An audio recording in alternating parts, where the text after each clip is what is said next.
A entrevista de Joesley Batista à revista Época revela uma hierarquia de uma quadrilha onde Temer, o presidente atual do Brasil, agora que é 18 de junho de 2017, é o chefe dessa quadrilha que é considerada por Joesley Batista como sendo a mais perigosa do Brasil. Nessa hierarquia existem três pessoas, que é o Lúcio Funari, o Eduardo Cunha e depois o Michel Temer, o próprio presidente. E nesse vídeo nós vamos conhecer um pouco mais sobre Lúcio Funari, que foi apontado aí como sendo o operador de Eduardo Cunha, né? E depois a gente está vendo que também tem uma ligação com o Temer, ou seja, Cunha, Temer, na mesma panela, de acordo com o que Ciro Gomes tinha colocado. As perguntas que o canal Notícias Comentadas se faz é o seguinte: o que isso tem a ver com a Lava Jato? Já que a JBS, que é a empresa alvo aqui de investigação, ela trabalha com carne, e pelo que eu saiba, petróleo e carne não tem uma ligação muito forte, digamos assim, você não vai vender carne, não foi o caso de vender bife para a Petrobras que envolveu o processo de corrupção, não é bem isso, mas envolve a Lava Jato. O que isso tem a ver de fato com a Lava Jato? O que isso tem a ver de fato com o Temer e como seria esse sistema, essa operação? Mas espera aí, se envolve a Lava Jato e quem o juiz responsável pela Lava Jato é o Sérgio Moro, por que isso só veio a público agora?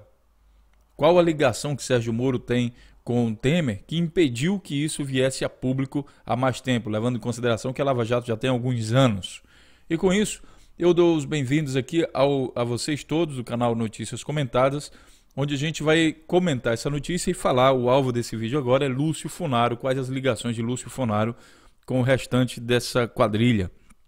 Compartilhe nossos vídeos e ajude o canal Notícias Comentadas a levar reflexão a todas as pessoas, porque eu garanto a vocês uma coisa, essa notícia aqui principalmente só faz sentido quando você analisa o contexto, e o contexto também não só de um determinado tempo, mas de todo o período que isso aqui está sendo envolvido, mais de um ano. Aqui nesse vídeo a gente vai analisar um período de mais de um ano.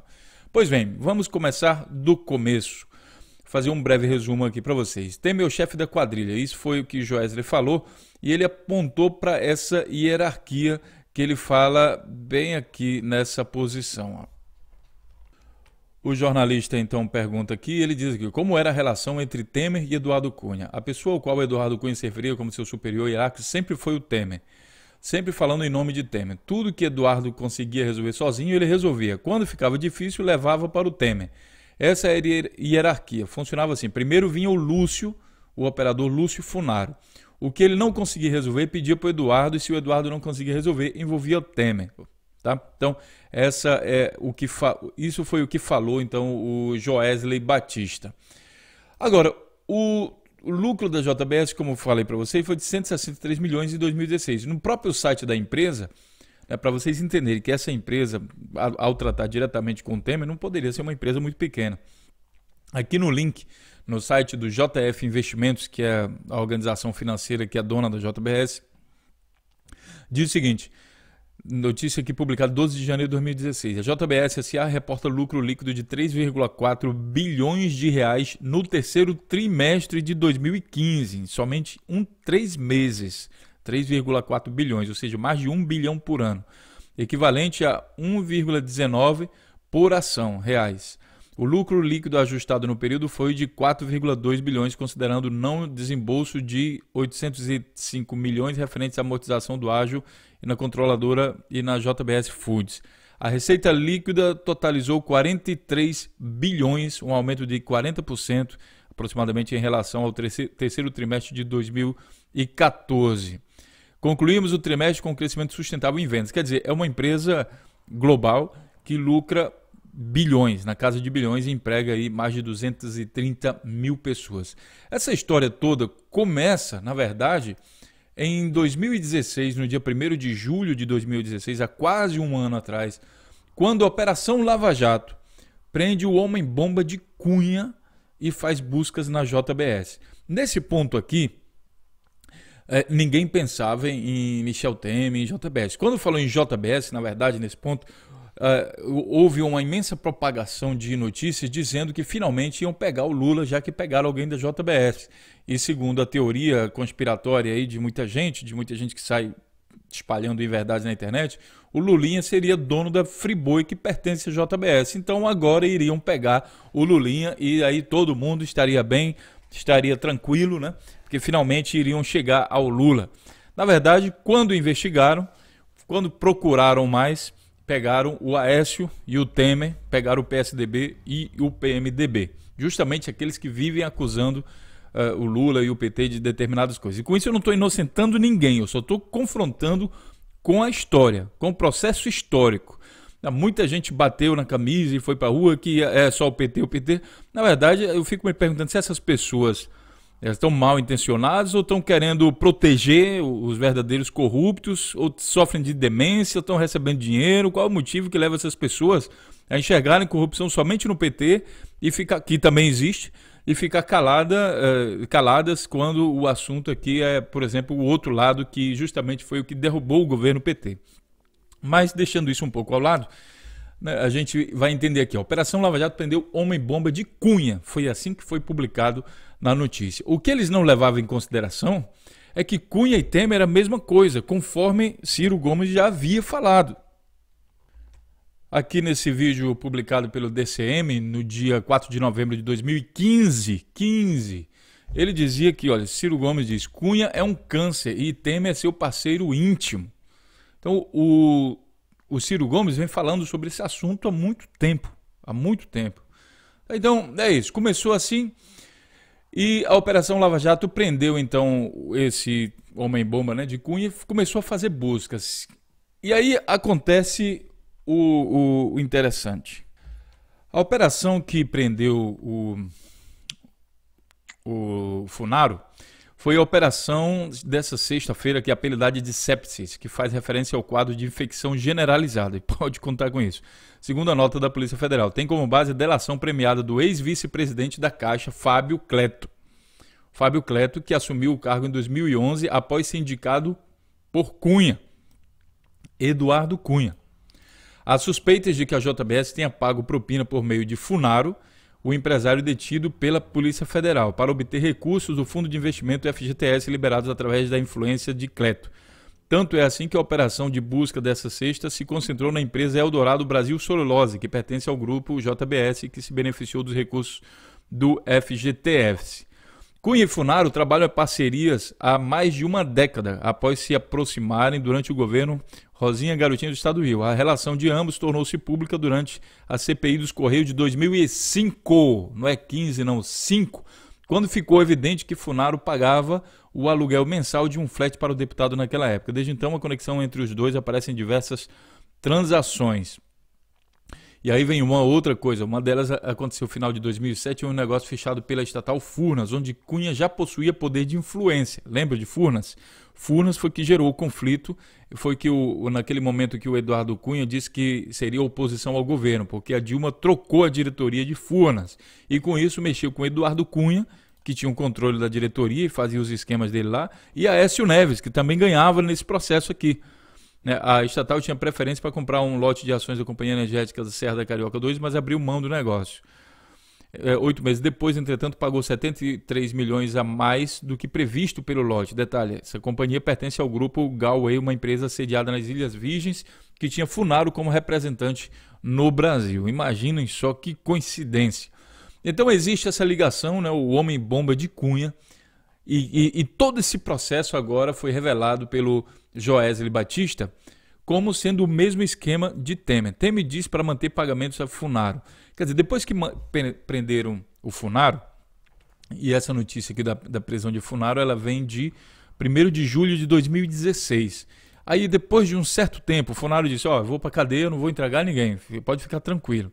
No dia 19 de 5 de 2017, o Joesley, então, aparece com depoimento aí ao Ministério Público, né, e dizendo que, o Ministério Público, Polícia Federal, dizendo que Temer, e mostrando gravações, né, onde Temer diz que era para manter o pagamento a Lúcio Funaro e também o Eduardo Cunha, para que eles ficassem calados e não falassem nada. Em depoimento de delação premiada gravado em vídeo, o dono da JBS, Joesley Batista, afirmou que ouviu do presidente Michel Temer que era importante manter pagamentos mensais de R$400 mil a Lúcio Funaro, apontado como operador do ex-deputado Cunha para garantir o silêncio. Até então aqui eles ainda estão falando em operador do Eduardo Cunha, não tinham associado ainda Cunha e Temer. Vejam, por inocência, por, sei lá, por tentar maquiar o negócio. Eu ouvi do presidente que era importante manter isso. A primeira missão era essa, saber dele se o compromisso era necessário. Ele me disse que pronto que sim. Só que o Temer não contava que o Joesley tinha gravado a conversa e depois ele forneceu essa conversa. Ela está disponível também na internet. Feito isso, a justiça, depois aqui de um ano, você vê, um ano, aí a polícia começa então a fazer pressão em cima de Lúcio Funaro. Ele tinha dito que não ia delatar. A justiça bloqueia a mansão do doleiro Lúcio Funaro nos Jardins. Imóvel nos Jardins, bairro de alto padrão de São Paulo, tem 750 metros quadrados e está avaliado em 14 milhões de reais.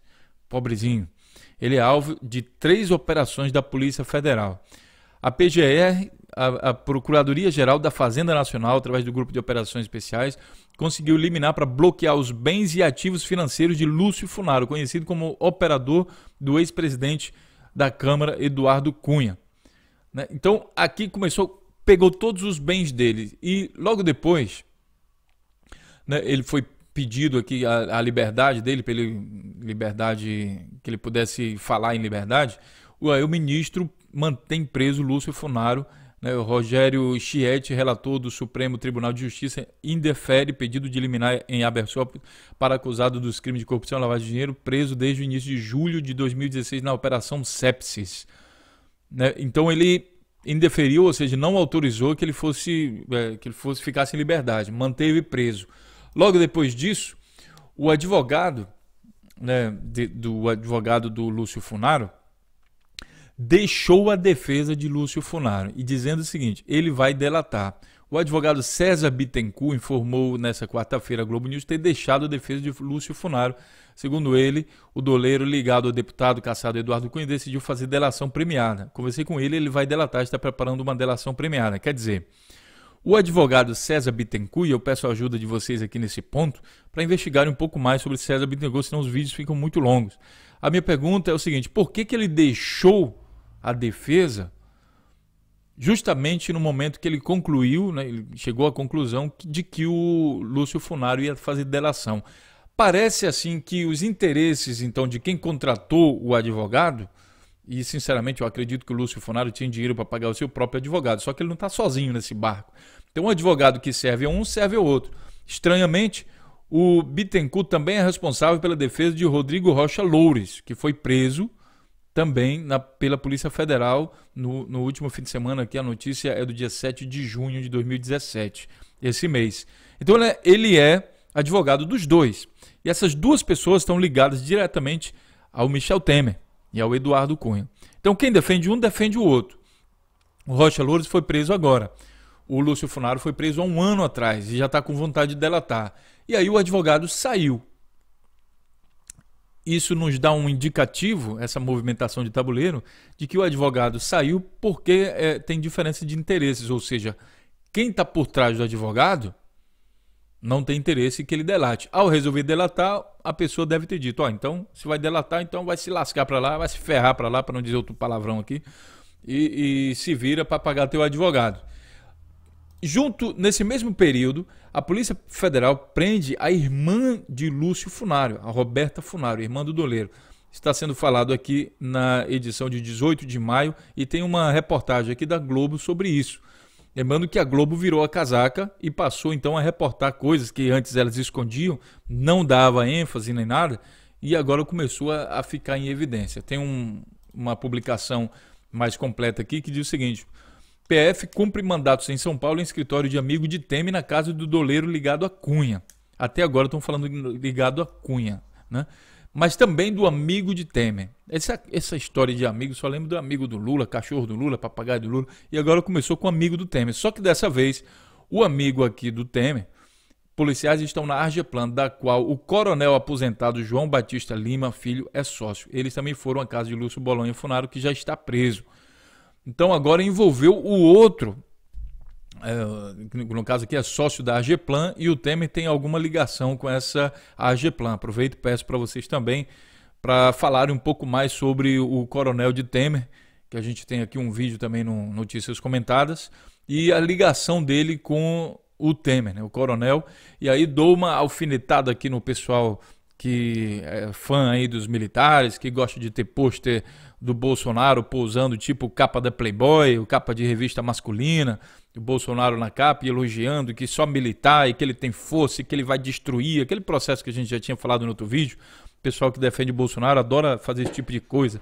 Bolsonaro destruiu fulano, deu um fatality no fulano de tal, e destruiu, cortou a cabeça, e aquele, sabe, parece aquelas fantasias sexuais, o pessoal se veste de couro e aquele sadismo, aquele negócio todo lá.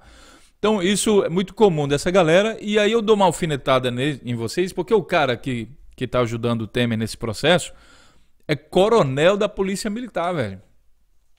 E se a teoria de vocês estivesse certo, e que só mesmo os militares podem salvar o Brasil, a gente não poderia ter nenhum militar, já que esse coronel aqui teve toda uma qualificação de coronel, teve toda uma vida, ele se aposentou como integrante aí da Polícia Militar. Então jamais uma pessoa dessa que seguiu carreira, ainda mais chegou ao último estágio lá da Polícia Militar, entende tudo que está aí na polícia, jamais poderia estar envolvido em processo de corrupção. Se está, significa que a corporação não garante, não consegue garantir que se evite corrupção dentro do processo lá dos militares, de toda a organização dos militares. Se for encontrado algum caso de corrupção, então a instituição não está livre. Sabe por que não está livre? E eu não estou condenando a instituição por causa disso, não. É porque a instituição também é formada por pessoas. Ou seja, você vê corrupção mesmo dentro das instituições militares. E se for assim, colocar quem defende o militarismo, achando que com isso vai colocar ordem na casa e vai acabar a corrupção, amigo, sinto muito te decepcionar. Tá? Mas o baseado que você está fumando, ele está estragado. Sabe, a cocaína que você cheira, eu sei lá que droga que você usa para acreditar numa besteira dessa. E é aquilo que eu digo a vocês, qualquer sistema está sujeito a falhas por ser formado por pessoas. Mesmo dentro do órgão máximo da Polícia Federal, das instituições de tudo, tem pessoas que podem virar casaca e podem fazer justamente o contrário. Tá? É a combinação de poder, dinheiro e ambição das pessoas. Aqui ele fala que o seguinte: a Polícia Federal cumpriu na quinta-feira, dia 18 de maio de 2017, exatamente há um mês atrás, mandatos na casa e na empresa do coronel aposentado, amigo do presidente Temer. Também foi cumprido o mandato na casa de Lúcio Funaro. A pressão aumenta então em cima de Lúcio Funaro, e aí ele diz o seguinte: trocou de advogado, entrou um novo advogado, quem sabe agora pago por ele mesmo, e aí no dia 16 de junho de 2017, há 2 dias atrás, aqui na revista, no site da UOL Notícias, fala o seguinte: não vamos escolher alvos, diz advogado sobre delação de Lúcio Funaro.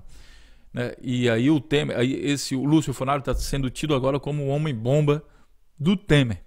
O advogado responsável por conduzir a eventual delação premiada do empresário Lúcio Funaro, Antônio Figueiredo Basto, disse que seu cliente não vai escolher alvos caso opte por colaborar com a justiça. Não vamos escolher alvos e nem vamos usar o nome do presidente para conseguir uma delação. Mas se fizermos um acordo, não vamos ter predileção. A referência ao presidente Michel Temer foi motivada pelos rumores de que Funaro poderia revelar informações sobre o envolvimento do PMDBista com as propinas supostamente operadas pelo empresário. A revista Veja publica: Funaro APF. Temer articula esquema de corrupção em favor do PMDB, segundo o que diria aqui a revista Veja. Há tempos, o doleiro Lúcio Funaro para com uma espada de Damocles sobre a cabeça dos políticos de diferentes partidos. Aí ela já coloca aqui novamente o PT dentro do processo. Até agora a gente não tinha visto o PT envolvido nisso, mas ela acrescenta uma informação que é o seguinte: no mensalão ele era um dos responsáveis por gerenciar uma parte do dinheiro que movia as engrenagens montadas para comprar apoio ao governo Lula no Congresso. pilhado, fechou um acordo de delação com o Ministério Público. Então, se a informação da revista Veja, que de vez em quando solta uma mentira braba, inclusive na sua capa, ela nem esconde as mentiras lá para trás, ela bota na capa. Se isso aqui for verdade, o Lúcio Funari é um profissional que sabe lidar com políticos, né? Que, inclusive na reportagem ele chama especialista em mostrar o caminho do dinheiro aos políticos. É o doleiro. E aí o cara consegue, e para ele não interessa se o partido é PT, PMDB, PSDB. O importante é que ele consiga fazer dinheiro. Parece que é essa especialização aqui do Lúcio Funari. Caso isso aqui seja correto, que ele está falando também do governo Lula. Que eu não vou investigar agora porque é muita coisa, já estamos em 20 minutos de vídeo. No Brasil 247, Funari promete entregar conta no exterior de Michel Temer, publicado hoje, dia 18 de junho de 2017. Será curta a trégua de Temer após vitória no Tribunal Superior Eleitoral. Segundo informa a coluna Radar, o operador financeiro Lúcio Funari prometeu entregar em sua delação premiada uma conta no exterior que seria usada por Temer. Espero que agora essa conta usada por Temer esteja no nome dele ou então alguém ligado diretamente a ele. Vai ficar complicado de novo se mais uma vez uma conta aparece no nome do próprio cara lá e sendo utilizada por outro. Isso daí é complicado utilizar como prova, mesmo que isso possa ser verdade. Mas vamos esperar. Aí, Funari volta depois e pode ampliar pressão sobre Temer. Notícia publicada aqui na revista Época Negócio no dia 14 de junho de 2017. Uma das principais ligações, como eu falei para vocês no início, foi justamente a gravação. Quando o Joesley soltou a gravação, que isso veio a público inclusive, e aí o Temer falou, quando o Joesley relatou o que tinha feito, né? Em conversa, Temer aprova a iniciativa de Joesley de pagar mesada para manter Eduardo Cunha calado. E aqui ele fala, o presidente Michel Temer aprovou a iniciativa do empresário Joesley Batista do JBS de pagar uma mesada ao ex-deputado Eduardo Cunha do PMDB e ao seu operador Lúcio Funari, ambos presos pela Lava Jato. Tem que manter isso, viu? Então, ele aprovou. Né? Na verdade, a iniciativa, como eles estão dizendo aqui, não pode ter sido uma iniciativa do próprio empresário. Imagina, eu estou com dinheiro aqui, sou empresário. Rapaz, o que eu vou fazer hoje? Sei lá, eu vou pagar aí alguém para manter alguém calado para favorecer Tetrano. A conversa para boi dormir, né? Na verdade, o empresário é visto pelos políticos como alguém que tem dinheiro. E aí, quando eles precisam fazer uma coisa ou outra que precisa de dinheiro, ele liga para o empresário fazer isso. Então, a notícia aqui ela é tendenciosa, a notícia aqui da época, porque ela diz que a iniciativa seria de Joesley Batista. E é preciso prestar muita atenção nisso, porque aí, exatamente aqui nesse ponto, que vem as manipulações midiáticas. E aí nós temos o seguinte, bom, o que é que tem a ver Sérgio Moro, Ministério Público, Força-Tarefa da Lava Jato, com esse caso aqui? Primeiro vamos entender um pouco da relação que tem governo, Michel Temer, e Sérgio Moro, que é o juiz da Lava Jato. E aqui a gente não está acusando ninguém de nada. A gente só está analisando historicamente alguns fatos e tentando ligar os pontos, que é isso que eu falei para vocês. Olha, o governo, aqui na revista Época também, 4 de abril de 2017. No meio desse rebuliço, pegando pessoas do PMDB e aqui e acolá, o governo Michel Temer resolve então fazer uma homenagem a Sérgio Moro com condecoração da Ordem do Mérito Militar. Militar. Olha o interessante. Iniciativa partiu do Ministério da Defesa, que é o Ministério da Defesa de Temer. Quem dá ordem para fazer isso? Quem dá ordem no Ministério? É o próprio chefe, o Temer. Então o Temer mandou, através do Ministério da Defesa, condecorar Sérgio Moro. Dá um presentinho para ele. Na semana passada, o juiz da Lava Jato foi condecorado pelo STM, Superior Tribunal Militar.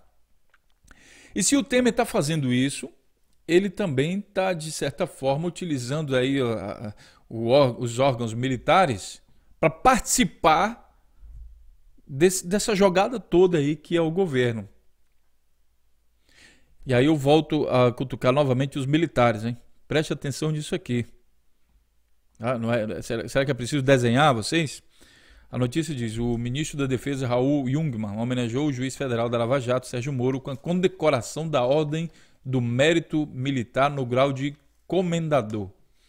A informação está no Diário Oficial da terça-feira. Na semana passada, Moro foi condecorado pela Justiça Militar. As homenagens militares já fazem parte da rotina do magistrado. Em agosto do ano passado, ele recebeu medalha de pacificador do Dia do Soldado. Então, nós temos aqui os órgãos militares premiando Sérgio Moro. Por ordem de quem? Lembrando que os militares estão subordinados à presidência da República, todos eles. Então, por ordem do Michel Temer. E como é que o Sérgio Moro, agora a gente já sabe a relação do governo com o Sérgio Moro, como é que você acha que o Sérgio Moro, qual é a relação de Sérgio Moro com o Temer?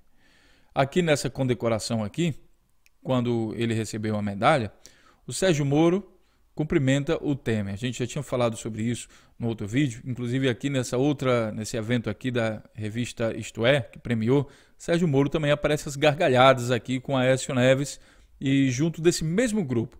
Só que nesse evento, eu chamei a atenção a vocês da fisionomia aqui do Sérgio Moro quando viu o Temer. Sabe, no outro vídeo eu também falei algo parecido. Parecia uma menininha quando o pai chega com um pirulito na mão. Olha, trouxe esse bombonzinho para você, minha filha. O Sérgio Moro olha com uma alegria para o Temer, parece que está vendo papai. Parece ser uma coisa assim, quase um sentimento fraterno. É um negócio bonito de ver, sabe? É o rosto, é a fisionomia de quem olha para uma pessoa e diz assim: rapaz, eu te amo, eu te adoro, sou louco por você. Fisionomia de felicidade, entendeu? Um rosto tranquilo, sabe? Totalmente. Vou até aumentar aqui um pouco mais, deixa eu ver se eu consigo. Não dá para aumentar a foto em si, não. Como uma alegria de ver. E aí você vê várias outras fotos, você tem que ver várias sequências. Olha o rosto dele aqui, uma coisa linda, sabe? Uma coisa doce, que mostra que Sérgio Moro, né? Você tem que ver o rosto dele antes, né? Vamos ver se a gente acha aqui o rosto dele antes. E quando passou, olha, quando o Temer passou, aí ele ficou com essa carinha: ah, ganhei o presente do papai. É um negócio assim bem estranho, né? Uma coisa muito que mostra que é uma pessoa que tem uma relação, já parece que meio que de longo prazo. E tem algum momento, tem a foto do Sérgio Moro antes dele encontrar com o Temer. Deixa eu ver aqui nessa outra foto. Normalmente, ele está com essa cara aqui, ó. Com essa cara nos eventos. Inclusive, esse aqui é o mesmo evento, né? E aqui ele está com esse outro camarada aqui, que a gente nem vai falar nisso agora. Mas o Sérgio Moro não é um camarada que fica com o rosto muito amigável, assim, quando ele está participando desses eventos. Normalmente ele tem uma cara séria, fechada. Só que nesse dia ele viu o Temer e ficou dessa forma. Uma outra coisa interessante é o seguinte: se a gente sabe que esse esquema agora denunciado pela JBS, né, que o Temer é o chefe da quadrilha, como é que chegou até isso? Por que eu estou falando de Sérgio Moro? É porque isso nasce justamente nesse ponto aqui. Ó. Deixa eu mostrar a vocês. Ele nasce aqui. Que a Operação Lava Jato prende o homem-bomba de Cunha e faz buscas na JBS. Esse coisa aqui de prisão foi autorizado, claro, pelo juiz da Lava Jato, que é o Sérgio Moro. Aqui não está falando qual foi o juiz que autorizou, mas assim, o juiz da Lava Jato é o Sérgio Moro, que autorizou essa prisão. Como o cara não é político, não tem foro privilegiado, o Sérgio Moro pode mandar prender. E aí o Sérgio Moro já tinha preso o Eduardo Cunha, prendeu o Lúcio Funaro e aí faz o quê? Polícia Federal faz o interrogatório. Ao fazer o interrogatório, o Lúcio Funaro começa a contar então algumas coisas que ele sabia do esquema dele com o Cunha, que era até onde se pretendia chegar. Pegou o Cunha. Vamos descobrir os processos do Cunha. Fatalmente, em algum momento, o Lúcio Funaro deve ter falado, dentro da Polícia Federal, coisa que não foi publicada ainda, sobre Michel Temer. E aí a gente não pode imaginar que a Polícia Federal está sabendo de tudo só agora. Só nós é que estamos sabendo disso agora, porque está sendo publicado na mídia. Mas a Polícia Federal, a Operação Lava Jato, já sabe disso há muito tempo. A Operação Lava Jato já consegue ligar todos os pontos e saber quem de fato está envolvido no processo de corrupção. Concluindo o que eu estou querendo chegar, onde eu quero chegar é o seguinte: o juiz da Lava Jato também sabia de tudo, inclusive isso merece um vídeo. Sérgio Moro sabia de tudo, E a gente vai fazer esse vídeo lá pela frente. Se ele sabe de tudo, por que ele inocentou a mulher do Eduardo Cunha? Por que eles insistem em perseguir, mesmo sem provas, Lula? Inclusive nem dispensa quando a esposa do Lula morreu, né? Por que eles insistem nessa tese? Além disso, você vai dizer, esse petista, esse comunista, não sei o quê. Por que ele evitou que o Cunha fizesse as perguntas para o Temer? Veja, o Cunha fez uma lista de perguntas que ele entregou para o Sérgio Moro, né, que o Sérgio Moro pediu a lista antes, que ele queria perguntar ao Temer. Dessas perguntas, também 40 e tantas perguntas, o Cunha, aliás, o Sérgio Moro bloqueou 21. Sabe o que o Sérgio Moro, o argumento que ele usou para isso? Ele disse que o Cunha tentou intimidar Temer. Só faltou dizer assim, você tentou intimidar meu amigo, que é um absurdo, vou proteger meu amigo. Ficou um negócio assim meio estranho. Não entendi essa parte. Entendeu? Por que o Sérgio Moro, que nunca fez isso com Lula, com Dilma, quando eles eram os alvos principais, né, que a Operação Lava Jato começou a investigar e ao investigar começou a encontrar os amiguinhos. Só que está ficando cada vez mais claro que Sérgio Moro sabia de tudo isso que está acontecendo. E eu repito, existe uma diferença de tempo entre o que a gente sabe, o público normal, e o que o Sérgio Moro sabe, como juiz da operação, ele tem que saber do que está acontecendo. E o que a Polícia Federal sabe, que está investigando, tem que investigar tudo. O que a gente vê hoje é o resultado de investigações que eles já fizeram. E nem tudo cai na mídia, é selecionado que cai na mídia. Fato é que, se Sérgio Moro sabia de tudo, por que ele protegeu o Temer de determinadas perguntas que depois acabaram mostrando evidências de determinadas situações onde o Temer poderia também ser apontado como chefe de quadrilha. Por que aconteceu isso? Ao que tudo indica, né, juntando aí todos os pontos agora, o Cunha fez as perguntas dando um alô pro Temer. Olha, se eu abrir o bico, eu vou te ferrar. E aí você entende por que o Michel Temer falou aquela famosa frase, publicada aqui em vários meios de comunicação. Tem que manter isso, viu? Você entende? Consegue ligar alguns pontos? O Cunha faz uma lista de perguntas, dá para o Sérgio Moro, e com isso, a intenção do Cunha, que não é nada burro, é mostrar para o Temer que ele pode entregar o jogo. Inclusive, na lista de perguntas, tinha coisas referentes a esse assunto aqui que a gente está falando. E aí, o Temer se junta com a Joesley e diz, olha, tem que manter isso. É o pagamento para manter Cunha calado e também agora o Funaro que a gente está ligando essas peças.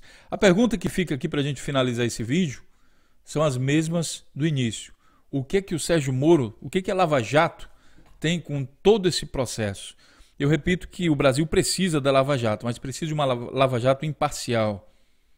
E quando a gente começa a juntar os pontos, a gente vê que não tem parcialidade, ou se tem, aliás, não tem imparcialidade, ou se tem imparcialidade, a gente ainda não conhece todos os fatos. É preciso investigar. E aqui o canal Notícias Comentadas, aqui a minha figura, Morfeus, Oráculo. Peço ajuda de vocês que ajudem a gente a pesquisar mais sobre isso. Acrescentem informações, mande um e-mail para a gente, né, para que a gente possa então estudar um pouco mais sobre isso. Acrescente informações nessas investigações, porque o Brasil precisa disso. A gente tem um prazo, nós brasileiros temos um prazo para descobrir tudo que de fato acontece. Talvez tudo não, mas boa parte. Porque 2018, minha gente, tem eleição. E a gente precisa passar o Brasil a limpo com informações claras. A gente já viu que se a gente ficar nas mãos da grande mídia, a grande mídia tem interesses próprios. Só quem vai poder defender a gente somos nós mesmos. A gente tem que arregaçar as mangas e criar mais canais do YouTube, como Notícias Comentadas. Crie o seu canal e comece a investigar você também, comece a publicar isso no YouTube. Porque determinados blogueiros, determinados movimentos estão junto do pacote. MBL foi financiado pelo PMDB, pelo DEM, pelo PSDB. O Vem Pra Rua tem interesses pessoais nisso. Quem não tem interesse pessoal nisso, como é o caso do Notícias Comentadas, está fazendo por conta própria, com recursos próprios. Se você acha que o canal Notícias Comentadas está errado nisso ou naquilo, está tendencioso, então faça, crie o seu canal e faça você mesmo. Mostre a sua verdade dos fatos e comece a analisar coisas. Agora, pelo amor de Deus, não pegue esses blogs tendenciosos, desses movimentos tendenciosos, desse pessoal que não apresenta fatos e fica só no achismo. Eu acho que fulano e por isso que fulano e o PT não sei o que e não sei quem, daquela febre danada. Muita gente pergunta, por que você só fala de um lado e não fala do outro? É porque era preciso equilibrar o jogo. Naquele momento que a Dilma foi afastada, existiu uma força muito grande contra os partidos de esquerda no Brasil. A gente precisa equilibrar mais esse jogo. Então começamos a falar também do outro lado. Mas tão logo isso se equilibre, a gente tem que estar cuidando, no canal Notícias Comentadas, de manter o equilíbrio entre as forças. Também existe corrupção na esquerda, assim como na direita. Isso porque qualquer sistema é feito por pessoas. E pessoas são passíveis de corrupção. A depender da sua formação, dos seus valores, de uma série de coisas, né, da sua convivência. Quem já é criado aí dentro desse, digamos, desse chiqueiro, que é a política brasileira, historicamente, ela fatalmente vai fazer essa mesma coisa. E cabe a nós, cidadãos, fazer um controle social, que é isso que a gente faz. O Notícias Comentadas faz isso. É um jornalismo investigativo. Então, fazer esse controle social para que a gente tenha um país, quem sabe, melhor lá na frente. Porque todo o dinheiro, pessoal, que é usado em corrupção, e essa parte aqui já é parte da minha opinião, conclusão do vídeo, ele poderia estar sendo usado para melhorar nosso país, melhorar nossas ruas, melhorar nossas escolas, nossas condições de vida. Mas boa parte desse dinheiro está indo para a conta direta de determinados políticos que vão gastar isso no exterior, sabe? Como a mulher do Eduardo Cunha, que foi inocentada pelo juiz Sérgio Moro, né? Vão gastar com joias caras no exterior e tudo mais. E é por isso que a gente fala da importância da distribuição de renda. Porque se ela usasse esse dinheiro, se a mulher do Eduardo Cunha usasse o dinheiro para ir numa Ceasa, para fazer a feira, sabe? Comprar frutas, legumes, granja, frango, sabe? Se utilizasse para ir no mercado, na loja de alguém que está produzindo dentro do Brasil, fomentando a economia do país, eu não diria que isso seria bom se caso o dinheiro viesse da corrupção. Mas investir no seu próprio país e fazer distribuição de renda seria uma coisa melhor. Um milhão de reais na mão de uma pessoa não gera um impacto na economia tão forte como 10 mil reais, né, como esse mesmo milhão, digamos assim, esse mesmo milhão de reais distribuído entre 100 pessoas. O impacto na economia é diferente. E é por isso que a gente defende o conceito de distribuição de renda. Quando a gente fala sobre distribuição de renda, a gente fala assim de programas sociais. E aí a gente começa a defender então programas sociais, que para muita gente só serve para alimentar vagabundo, que não sei o que, não, mas também tem um impacto na economia. E a corrupção, ela cancela todo o poder do Estado de fazer isso. Agora veja bem, justamente, falando um pouco de filosofia de economia, justamente essa cambada aí, que está sendo acusada agora de vários processos de corrupção, é a cambada que diz que o Brasil não tem dinheiro para manter programas sociais, que vive cortando, que cortou com o apoio de todo o Congresso. É preciso entender, a quantidade de dinheiro que a JBS movimenta é muito grande, são bilhões de receita aqui por ano. O lucro líquido ajustado foi 4,2 bilhões que eles têm, que eles conseguem com esse dinheiro comprar o Congresso inteiro. E parece que todo o Congresso está unido em volta de Temer. Inclusive, o Temer já afirmou aí que ele tem tranquilidade que o Congresso vai livrar ele de uma investigação caso o Rodrigo Janot abra, porque ele tem a quantidade de votos necessária para se livrar disso. Então é preciso investigar cada uma dessas pessoas. Repito, para que a gente tenha de fato chance de chegar em 2018 e ter eleições, eleger pessoas mais comprometidas com a causa social. Lembrando que os políticos são eleitos para defenderem os interesses de uma sociedade. Se fosse para defender interesses próprios, não seriam políticos. Seriam empresários ou sei lá, alguma coisa assim.